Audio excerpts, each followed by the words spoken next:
Now, you guys have probably figured this out already, but I'm British. Oh!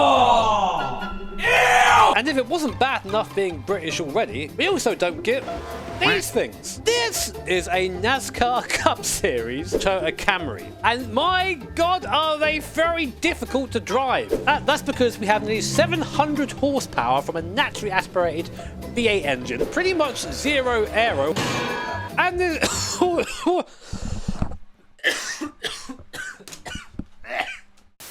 Sorry, apparently I'm allergic to that much freedom. It weighs just under 1,550 kilograms, which is, Damn, boy, he's thick! But yeah, she's a big girl. Basically, these things are some of the least agile cars in iRacing, so where are we going to drive them? That's right, it's a street circuit. Why not? They're gonna stack up, it's too narrow, there's nowhere for everybody to go. You gotta go right, cars sitting here with nowhere to go. Just before we get into the video, though, you're going to hear this a lot, and that's because I'm using Moser's brand new sequential shifter. I tell you what, guys, I have been waiting for this. I've wanted a sequential shifter from Moser from ages, and they did not disappoint. This little unit is crafted from aerospace grade aluminium alloy, or aluminum, I guess, for this video, which gives it its sleek metallic texture and, most importantly, unmatched durability. It's super immersive with the crispy shifts, and honestly it feels quite similar to the feel of the sequential in my real-life MX-5 race car. And also, of course, if you're an idiot like me, it's super easy to set up, just plug and play. If you're interested in picking up one for yourself, you can do so by using the link below in the description. Anyway, it's time for some freedom! Right, so this should be interesting. We've got a full grid of 26 cars taking to the streets of Long Beach. Qualifying coming up. I'm going to give it my best shot because qualifying here is super important given how narrow the first couple of corners are. Just watch my stream attempt of this if you want to see what I mean. Bravo! Oh, Jimmy, no! Onto the track for the first time.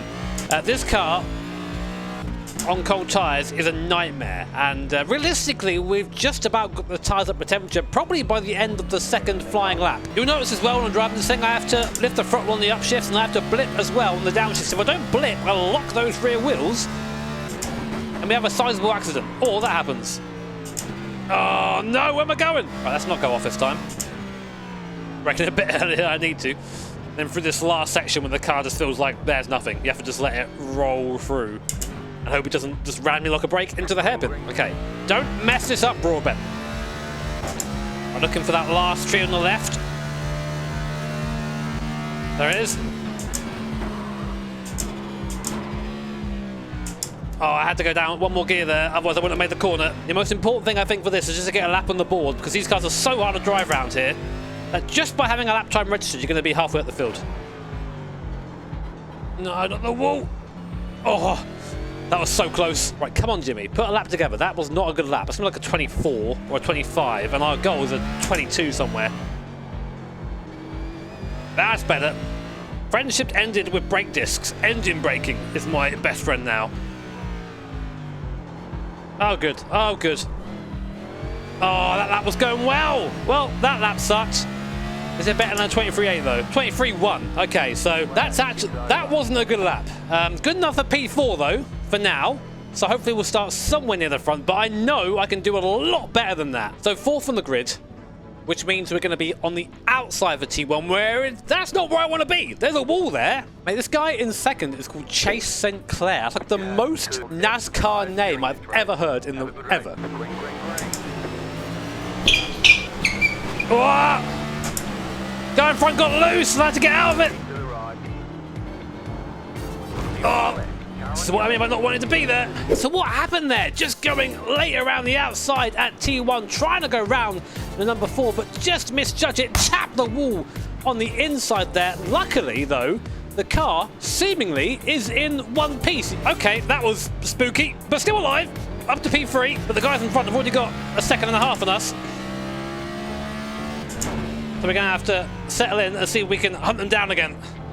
Cold tyres, cold everything, cold testicles. Just want you to stop saying odd shit. Blazo currently out front with a nice gap back to me in P3. Makes a small mistake though, coming onto the back straight, just hits the car into the wall. Luckily again, gets away with it, but in the background, number 4, not so lucky. Big hit there. Easy now. This first lap, the car just feels like it has nothing. It's seeing these right-handers and just like, what? Good first lap there, despite the mild contact, like they were in the tank. Braking a little bit early there, just to make sure I make the corner okay. I'm in no rush.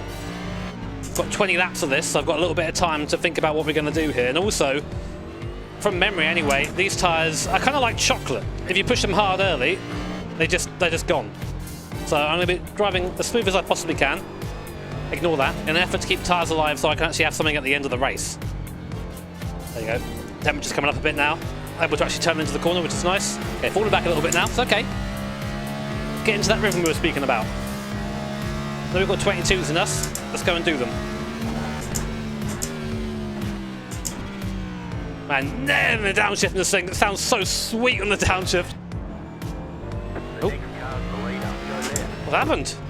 Did he get slowed down? But what happened to Blaze? Why did he slow down? Well, here is the reason. You see just too far over to the right-hand side, crossing that pit line, which is an automatic slowdown. So, big shame for Blaze there, but you've got to be careful where you put the car down towards T1. So easy to do that here when you're trying to just use as much of the course as possible. The pit exit, you wonder why I'm not going all the way over to the right-hand wall down the straight. That's why.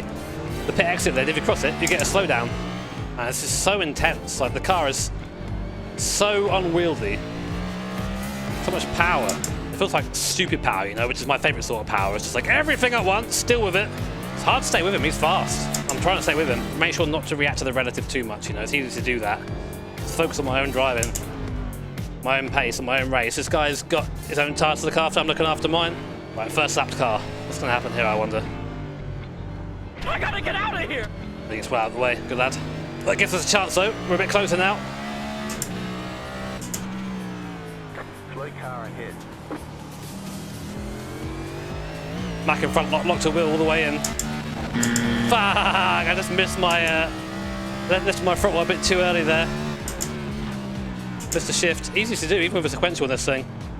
Part of the charm of driving it, it's difficult, you know. Number 17 a bit further down the field, having a carbon copy of the mistake on the first lap from a leader here. It's just so easy to get it wrong, and then, oh, it's just such a sad hit. Good way to rearrange the front suspension though.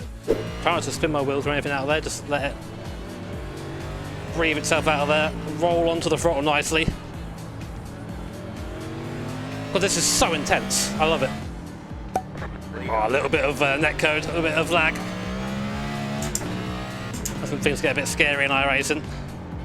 Oh, he's locked a tyre again. Maybe he didn't, I don't really know, it's hard to tell. We are pulling away from the guys behind, which is good. Oh, again, same gear, Jimmy. Shifting is like a rhythm, sometimes you get out of it. Oh, he's getting sight, he's pushing now, I think. I think he's been pushing the entire race. I've been sort of just, not cruising, but, you know, not using the tyre. Some great battling here for 5th place between the number 3 and the number 11. The lapped car getting slightly in the way, holds up the 11, who's forced to go wide. The 3 dives up the inside to try and maintain the position, but is slow off the apex, allowing 11 to get the better drive, and they move up into 5th position. Nicely handled there through the traffic. How can you not find this awesome? Driving these things through a tight street circuit like Long Beach. Oh, he's locked a wheel. He's gonna go wide here. Might have a run, not quite. As the race went on, I was getting closer and closer to the back of a number 8, Mac in front. I realised that under braking, I was just a little bit quicker. So now I'm thinking to myself, how can I make the best of this in the time I have left? He's starting to miss a few apexes now. But he's still got just great traction out the corners. Definitely got the speed in that braking zone there, but he's just a bit quicker in this back end of the course, I think. Maybe if I just scare him into here.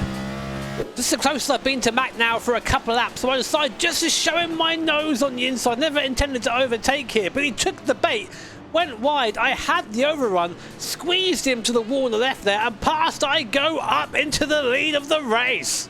Oh, it worked. That I did not expect. Run away, run away. I was just going to try and scare him, but he gave me the room. Oh, I'm sweating big time here, boys. Concentration. I sweat when I concentrate. It's not like physical effort, it's just I'm just really concentrating. So my brain's like, what? Oh, he messed up! Big hit behind us. But what happened? We're on board with the number 8 now, chasing myself down towards this right-hander, late on the brakes. And then down into first gear by mistake, locks the rear tyres for a second into the barrier on the inside. Luckily, was able to continue the race, but then loses second place to the number 7. What a shame there for the number 8. Been a great race for them so far, but now down to 3rd position. Oh, Mac, what a shame, dude. That was a good fight. Someone that's so blazes quick. These lapped cars could be a problem. Hopefully they're not fighting too hard because I want to get by them quickly, you know. A bit late on the brakes there. Didn't get the downshift right either.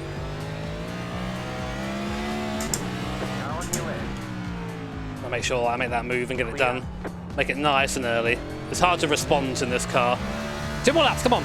Just anything you can do at this point can go wrong. You can miss up a downshift, blip slightly too late, just brake slightly too hard initially, and completely miss the corner. There are so many things that could happen in these last laps.